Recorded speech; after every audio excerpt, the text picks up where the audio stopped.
नमस्कार बंधुरा happy with Gopa kitchen कुकिंगे Janai तोमादेर सकलके स्वागत। आज के आमी तोमादेर साथे शेयर करब दारुण मजादार रेसिपि तिलोत्तमा रुई। এই তিলোত্তমা রুই আমি কিভাবে বানাই রেসিপিটা প্রথম থেকে শেষ পর্যন্ত দেখার অনুরোধ রইল। এই তিলোত্তমা রুই বানানোর জন্য এখানে আমি 7 পিস রুই মাছ নিয়েছি। মাছটা ভালো করে ধুয়ে পরিষ্কার করে নিয়েছি। রেসিপিটা আমি রুই মাছ দিয়ে করে দেখাচ্ছি, তোমরা চাইলে কাতলা মাছ দিয়েও করতে পারো। প্রথমেই আমি রুই মাছটা মধ্যে দিয়ে দেব পরিমাণ মতো লবণ আর দিয়ে দেব সামান্য হলুদ গুঁড়ো। হলুদ গুঁড়ো বেশি দেব না, সামান্যই দিচ্ছি। আর দিয়ে দিচ্ছি কিছুটা কাঁচা সরষের তেল।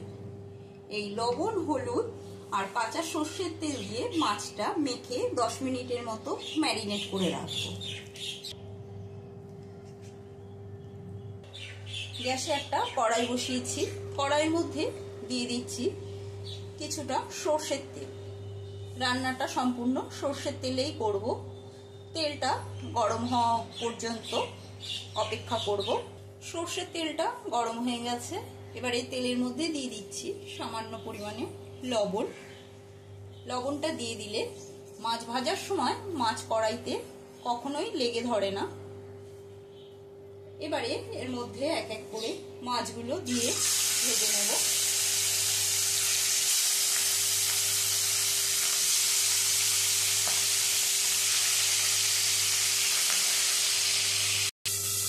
তিলোত্তমা রুই বানাচ্ছি, সেই জন্য অবশ্যই তিল তো লাগবে। এখানে আমি উঁচু উঁচু 4 চামচে 3 চামচ তিল দেব, 2 চামচ আর 1 চামচ, 3 চামচের মতো তিল দিয়ে দিলাম।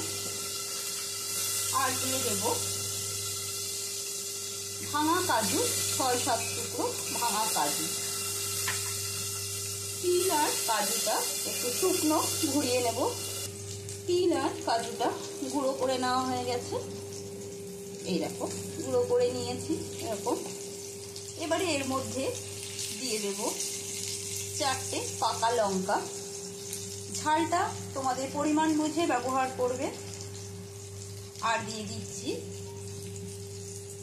4 চামচে 3 চামচ মতো টক দই।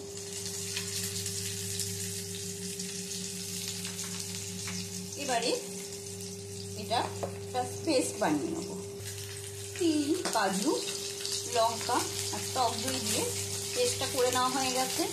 এর মধ্যে আমি কোনো জলের ব্যবহার করিনি, টক দই থেকে জল বেরিয়েছে, সেই জলেই পেস্ট হয়ে গেছে। এবার পেস্টটা একটু ঢেলে রাখছি। মাছগুলো একটু লালচে করে ভেজে নিয়েছি, এবারে তুলে নিচ্ছি।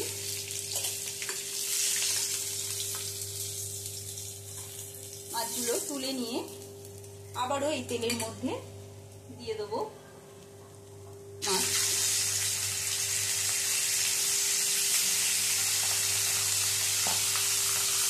মাছের পেটি কটা ভেজে নেব। মিক্সার জারে পেস্টটা ঢেলে নেওয়ার পরে এবারে মিক্সির মধ্যে দিয়ে দিচ্ছি বড় সাইজের একটা পেঁয়াজ কুচি করে নিয়েছি। এই পেঁয়াজ কুচিটা দিয়ে দিচ্ছি। দিয়ে দেবো এর মধ্যে লবণ। পেঁয়াজটা পেস্ট করে নেব। মাছের পেটিগুলো ভাজা হয়ে গেছে, তুলে নিচ্ছি। মাছগুলো ভেজে তুলে নিয়েছি। এবার ফোড়নের জন্য নিয়েছি গোটা গরম মশলা, 2টো দারচিনি, 2টো লবঙ্গ, 2টো ছোট এলাচ নিয়েছি, গোটা জিরে, একটা শুকনো লঙ্কা। এই তেলের মধ্যে ফোড়নটা দিয়ে দিচ্ছি। ফোড়নটা থেকে সুন্দর গন্ধ বেরিয়েছে। এবারে এর মধ্যে দিয়ে দেব বেটে নেওয়া পেঁয়াজটা। পেঁয়াজটা একটু ভেজে নেব পেঁয়াজের যে কাঁচা গন্ধটা চলে যাবে আর পেঁয়াজের এই যে জলটা বেরিয়েছে সেই জলটা শুকিয়ে যাওয়া পর্যন্ত এটা নেড়ে যেতে হবে। পেঁয়াজটা ভাজা হয়ে গেছে, পেঁয়াজের জলটা শুকিয়ে গেছে। বেশি লাল করে পেঁয়াজটা ভাজবো না, এরকম একটু সাদা সাদা টাইপের করে ভেজে নিলাম। এবারে এর মধ্যে দিয়ে দেবো বেটে নেওয়া কাজু, তিল, টক দই আর কাঁচা লঙ্কার যে পেস্ট, সেই পেস্টটা দিয়ে দিচ্ছি। গ্যাসের স্টিমটা লো টু মিডিয়ামে রেখে রান্নাটা করতে হবে। দিয়ে দেব লবণ স্বাদ অনুসারে, আর দিচ্ছি সামান্য লঙ্কার গুঁড়ো। এটা অপশনাল, চাইলে তোমরা দিতে পারো, না দিলেও চলবে। দিচ্ছি সামান্য হলুদ গুঁড়ো,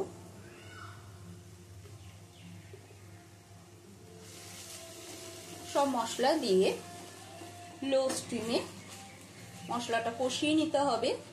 যেহেতু কাজু বাদাম দিয়েছি, টক দই দিয়েছি, সেই জন্য মশলাটা কন্টিনিউ নেড়ে যেতে হবে।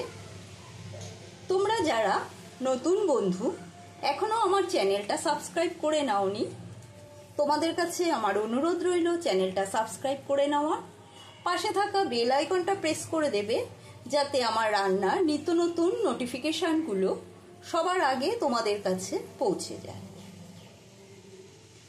মশলাটা মিনিট 3-4 ধরে ভালো করে কষিয়ে নিতে হবে। দিয়ে দিচ্ছি মশলার বাটি ধোয়া জল।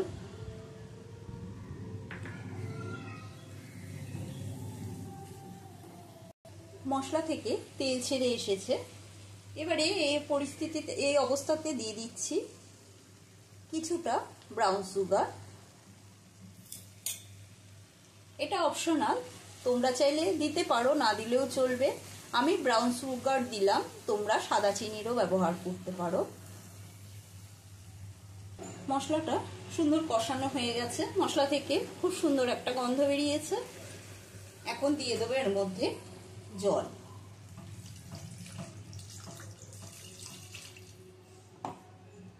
জলটা দিয়ে ভালো করে মিশিয়ে নেব।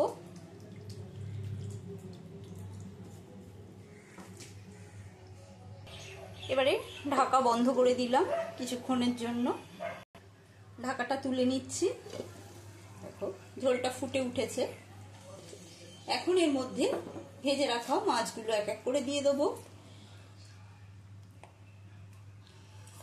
এই রেসিপিটা তোমরা পোলাও, ফ্রাইড রাইস, এমনকি ভাতের সাথেও খেতে পারো, খুব অপূর্ব লাগে।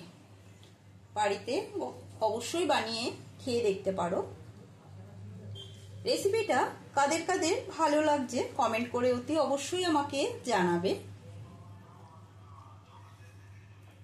আবারও কিছুক্ষণের জন্য ঢাকা বন্ধ করে দিচ্ছি মাছটা সেদ্ধ হওয়ার জন্য। ঢাকাটা আবারও নামিয়ে নিচ্ছি। ওয়াও, খুব সুন্দর একটা গন্ধ বেরিয়েছে। এবারে এর মধ্যে দিয়ে দিচ্ছি সামান্য গরম মশলার গুঁড়ো। তোমরা চাইলে ধনে পাতাও দিতে পারো বা কসুরি মেথিও দিলেও ভালো লাগবে। আমি গরম মশলা দিলাম, আর দিয়ে দিচ্ছি সামান্য ঘি।